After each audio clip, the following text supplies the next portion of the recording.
Banyak cerita mencengangkan dari Pangeran Diponegoro terutama kompilasi berhadapan dengan Belanda. Pangeran Diponegoro adalah putra sulung dari Sultan Hamengkubuwana III. Sebagai sulung, ia sangat menentukan posisinya putra dari selir. Dia membantah ayahnya yang mau mengangkatnya menjadi raja. Dia memilih menekuni agama, jauh dari kekuasaan dan merakyat. Sebuah pilihan yang sangat langka untuk dunia sekarang, keputusan itu membuktikan bahwa dia sangat berbeda. Pangeran Diponegoro tidak tertarik dengan kekuasaan. Dengan mengenakan sorban putih di kepala, jubah putih, penampilan Pangeran Diponegoro lebih mirip dengan ulama masyhur, dari seorang pangeran. Fisiknya biasa-biasa saja, hanya sepucuk keris di pinggang yang menampakkan dengan nyata.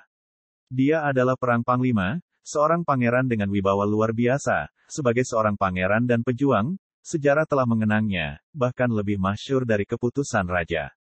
Pangeran Diponegoro sangat muak dengan serdadu Belanda, yang semakin hari semakin merendahkan penduduk, semakin membebani rakyat dengan pungutan pajak yang tidak masuk akal.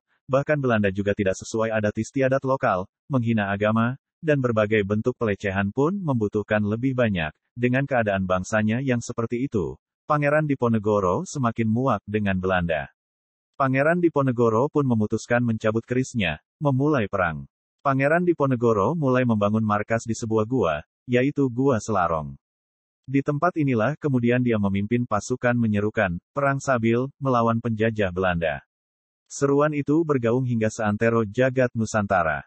Banyak tokoh dan rakyat jelata yang bergabung, termasuk Kiai Maja, seorang tokoh agama dari Surakarta. Sekira 5 tahun, mulai sejak tahun 1825 hingga tahun 1830, peperangan tidak terbendung.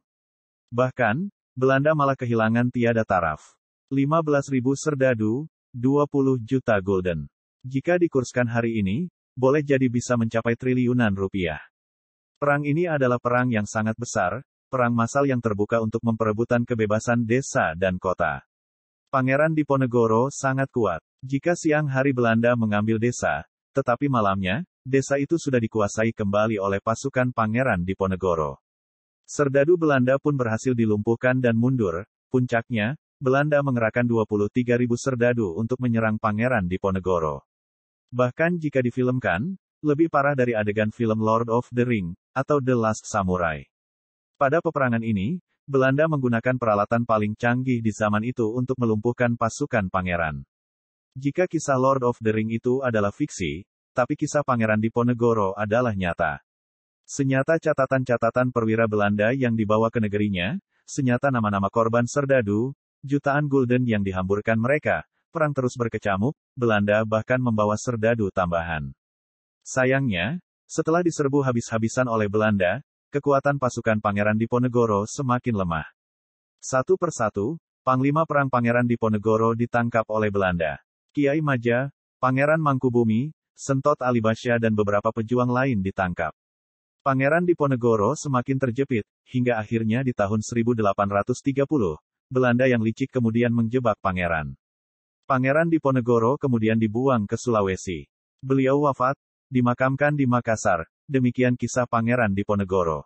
Ingatlah, kompilasi Pangeran melawan penjajah Belanda. Ingatlah, seorang Pangeran Diponegoro, berderap kudanya, teracung kerisnya, pemimpin pasukan rakyat jelata, sambil berseru, Allahu Akbar.